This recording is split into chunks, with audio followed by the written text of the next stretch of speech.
morning. Welcome to my home. Lovely to have you here. Take you on a little tour of what we've done in this place. This is the entry as you walk in.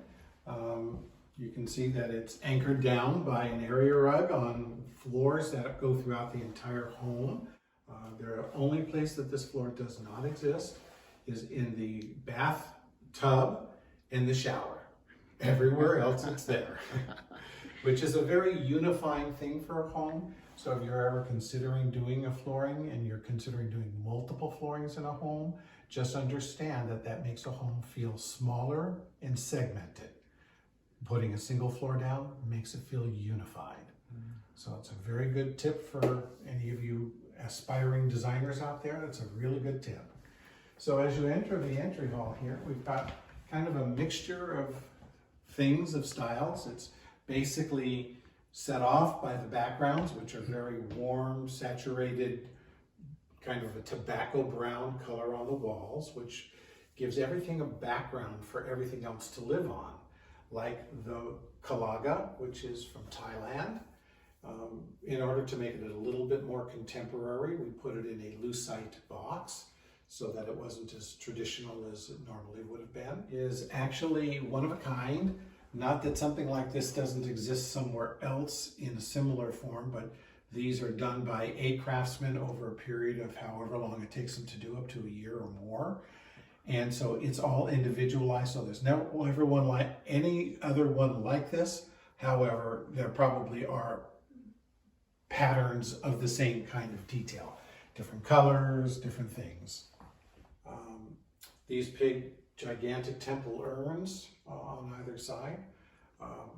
They were one of those things you just run into in the course of doing business, and you fall in love and you say, I want to own those.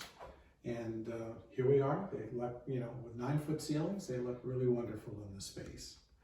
On this wall over here, we have art that we've collected from our other home, and kind of wanted to make this the people wall. So you have two girls at a conservatory practicing music, ballet girls, and then people over here in Venice at a masquerade. And this is themed to be the people wall. And then carrying the people theme a little bit further, I ran across this wonderful sculpture, which I think is just such a human touch point for most people, people needing people to create That's great. Wonderful things. And rallied around a little candlelight bonfire here in the middle. I love it. Little touches like that is what make a home. This is the hallway that leads to the smart space, which for Shea Homes is a combination of washer and dryer and office. These were my mother-in-law's. Her mother made them in the 30s and 40s. These are all really very finely done. If you can get a close-up on that, David? Yes. On the stitch work on it. And my mother-in-law had them in her home for years and years and years, and they were framed in these god-awful avocado green Mediterranean frames. And we decided that we were going to use them in this house because it's Marsha's grandmother's handiwork. We had them reframed again to, I believe, complement the artwork rather than be another voice on the artwork. And it's kind of just a sleek, contemporary, black and kind of burnished gold frame. And I think it works real well. So now we're coming into the signature of the house. It's the great room. And in the great room, we have the kitchen over here with, yes, an island larger than a king-size bed. It is a massive piece.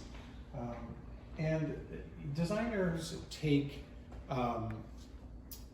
inspiration from what they're given, whether it be from a client to design a home or what a builder gives them in the way of a house. This curve on this island was here, or was something that we knew was going to be here when we bought the house. This was just a piece of property.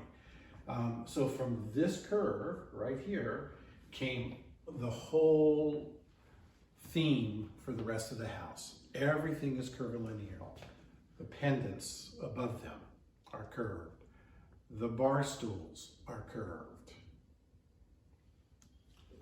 the area rug that I had custom made reflects the same curve as the curve that was given to me by the builder, so that it welcomes you into the dining room space by two adjoining curves, kind of leading the path and funneling you through like a Strait of Gibraltar kind of situation here. That's great. The sofas are curved, the fabrics are curved, the tables are curved. That is the predominant chosen line for this house. But then you accentuate that by a dining room that, of course, is not round. This is a very rectangular dining room table with a couple of hidden surprises. No one would ever know that this is anything other than a standard, static, non-leaved table. Well, they'd be wrong. This is how these leaves open up. Very Italian engineering. Very nicely done the way, and then you lift the leaf up, slide it in, and it happens on the other side too. This is a 24-inch leaf, so this table expands 48 inches, and you'd never, ever in a million years know it. And the detail that the Italian company, this is Cantoni, has done here to make it look as if it's completely seamless, like it always just exists this way. And this actually isn't black on the top, it's very, very dark wood, and when the sun is shining in through the shutters, you can absolutely see how beautiful the tabletop is. So I'm going to take it down for now. Just reverse the process. Okay, but since the line in the house is basically curved, I've taken the curve and I forced it in the chair. Oh, yep. Okay, here's the chair back. The chandelier is round, curved. Okay, the piece underneath it is a mixture of both rectilinear form and curved forms within it. So these are the kinds of lines that you can play with as a designer. Another thing now about the shutters that are here. This is a sliding glass door in the back over here, and it leads out to the patio and the backyard. It's not a very big backyard, but it's going to be a very lovely one when we get it finished. And in order to make this space look like it belonged together, these over here are shutters of just regular windows, but I've taken them to the floor as well in order to have made this space look together. So this was just, again, something that you do in the design process. You come up with, okay, how can I make things work together? And that's how you do it.